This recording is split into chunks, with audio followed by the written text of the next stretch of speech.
CGI Suryakant के चुनाव आयोग को नोटिस जारी करते ही बौखलाई भारतीय जनता पार्टी ममता बनर्जी की सुप्रीम कोर्ट में एंट्री पर बैन लगाने की डिमांड करने लगी है। मतलब आज सुप्रीम कोर्ट में एसआईआर के मसले पर सुनवाई है और आज ही के दिन सुप्रीम कोर्ट में नई याचिका आई है। इस याचिका में मांग की गई है कि सीएम ममता को दलीलें देने से रोकिए मिलॉर्ड, क्योंकि वो अदालत पर दबाव बना रही हैं। तो फिलहाल कौन किसके दबाव में है और सीजीआई के नोटिस के बाद कैसे चुनाव आयोग ममता के सामने गिड़गिड़ाने को मजबूर हो गया है, आपको एक एक करके बताएंगे। लेकिन खबर में सबसे पहले भारतीय जनता पार्टी को सीएम ममता का कितना खौफ सता रहा है, खबर देखिए। खबर आप देखिए इंडिया टीवी की। देखिए इस खबर में लिखा हुआ है कि मौजूदा सीएम का इस तरह अदालत में आना ठीक नहीं, सुप्रीम कोर्ट में ममता बनर्जी की पेशी पर विवाद, नई अर्जी दाखिल की गई है। तो इस नई याचिका से आप अंदाजा लगा सकते हैं कि ममता बनर्जी का तीर एकदम सटीक निशाने पर लगा है। जाहिर है कि ममता बनर्जी ने सुप्रीम कोर्ट में जबरदस्त दलीलें देकर एसआईआर के केस को पलट दिया है। ऐसे हालातों में भारतीय जनता पार्टी किसी तरह का कोई रिस्क लेने के लिए तैयार नहीं है। खेल समझिए, ममता बनर्जी ने मुख्यमंत्री नहीं बल्कि एक वकील के तौर पर सुप्रीम कोर्ट में दलीलें देकर इतिहास रच दिया है। ममता ने बेखौफ होकर सीजीआई सूर्यकांत की अदालत में जबरदस्त दलीलों को पेश किया है। आलम तो ये हो चुका है कि सीजीआई सूर्यकांत ने भी ममता की दलीलों के आगे चुनाव आयोग पर सख्त एक्शन लिया है और ज्ञानेश कुमार को नोटिस जारी करके 24 घंटे में जवाब तलब किया है।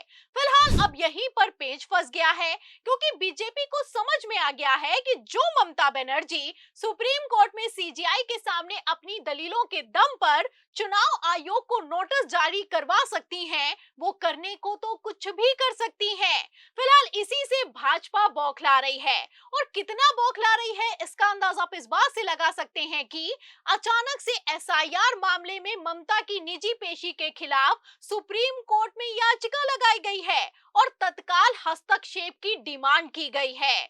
आपको बता दें कि अखिल भारत हिंदू महासभा के उपाध्यक्ष सतीश कुमार अग्रवाल की तरफ से ये याचिका दाखिल की गई है और उनका कहना है कि ममता बनर्जी का अदालत में खुद आना कोर्ट पर एक तरह का प्रतीकात्मक दबाव बना सकता है। मतलब अभी कुछ दिनों पहले खुद सुप्रीम कोर्ट के जस्टिस भुइया ने कहा कि सरकारें अदालतों पर दबाव बना रही हैं, तब तो इन हिंदू संगठनों के कानों पर जू नहीं रहेगी। लेकिन हाँ, ममता बनर्जी से दिक्कत है और कितनी दिक्कत है इसके लिए याचिका में क्या लिखा है सुनिए।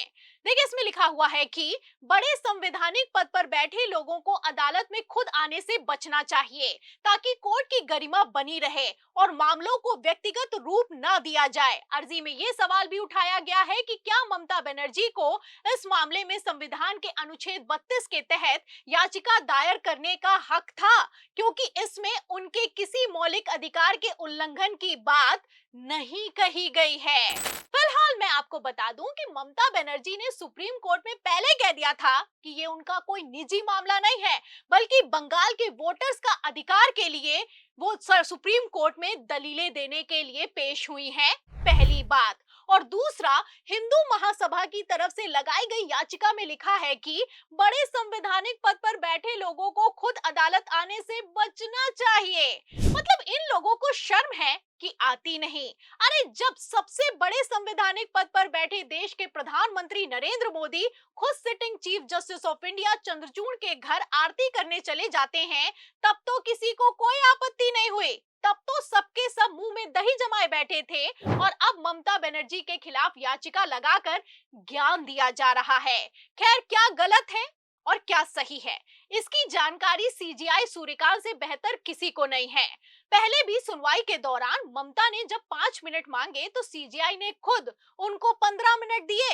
इतना ही नहीं, चुनाव आयोग के वकील ने जब ममता बनर्जी को बीच में टोका तो सीजीआई बोले कि मैडम इतनी दूर से आई हैं, कुछ कहने के लिए उनको कहने दो। आज सत्ता की आंखों में आंखें डालकर पत्रकारिता करना मुश्किल हो गया है। हम पर मुकदमों से लेकर चैनल को बंद करने का लगातार दबाव बनाया जा रहा है। मुश्किल दौर है लेकिन हम हार नहीं मानेंगे। इसीलिए हमारे चैनल को ज्यादा से ज्यादा ज्वाइन करें और स्वतंत्र पत्रकारिता को जिंदा रखने के लिए जितना हो सके हमारा आर्थिक सहयोग करें। उम्मीद है कि आपके सपोर्ट से ये जंग भी हम जीत जाएंगे। तो फिलहाल ममता को तो जो कहना था उन्होंने कह दिया, और तो और सीजीआई सूर्यकांत ने भी चुनाव आयोग को नोटिस जारी कर दिया।